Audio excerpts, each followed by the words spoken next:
So, with February coming up, we're going to be talking about love. According to the Bible, love is more than just a feeling, it is an action, a commitment, and a reflection of God's nature. Here are some key biblical perspectives on love. First, God's love. Whoever does not love does not know God, because God is love. 1 John 4:8. Romans 5:8. But God demonstrates his own love for us in this: while we were still sinners, Christ died for us. So, what do we get out of that? We know that God is love. He is where love originates. And you can tell through Romans that love is sacrifice. And everybody knows John 3:16. For God so loved the world that he gave his only begotten Son, that whoever believes in him should not perish, but have everlasting life. God's love is selfless, unconditional, and sacrificial. It is the highest form of love, known as agape, which seeks the best for others regardless of their actions. So now we're going to talk about love in relationships. 1 Corinthians chapter 13 verses 4 through 7. Love is patient. Love is kind. It does not envy. It does not boast. It is not proud. It does not dishonor others. It is not self-seeking. It is not easily angered. It keeps no record of wrongdoing. Love does not delight in evil, but rejoices with the truth. It always protects, always trusts, always hopes, and always perseveres.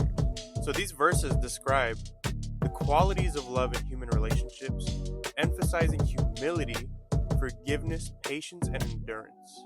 Now, the world has given us its own definition of what love is. It says that love is affirmation. It says that love is that you are supporting me no matter what it is that I'm doing. Well, God says otherwise. God says this in Matthew 22, verse 37 through 39. Love the Lord your God with all your heart, and with all your soul, and with all your mind. This is the first and greatest commandment. And the second is like this: love your neighbor as yourself.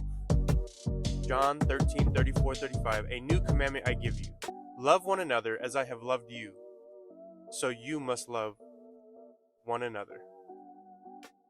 Jesus teaches us that love is central to Christian life, and it is also holding each other accountable for our mistakes.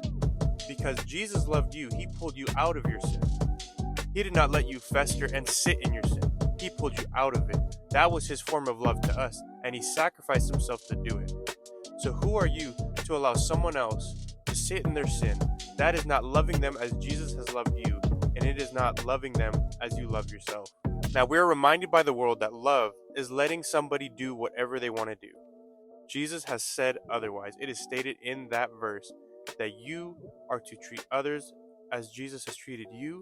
He has pulled you out of your sin, and you are to help others do the same. Love is action.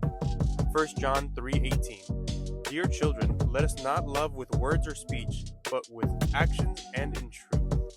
To glorify the Lord in our love, we must express our love through our actions. Now, words can always be used, but nothing speaks louder than the actions you take towards another.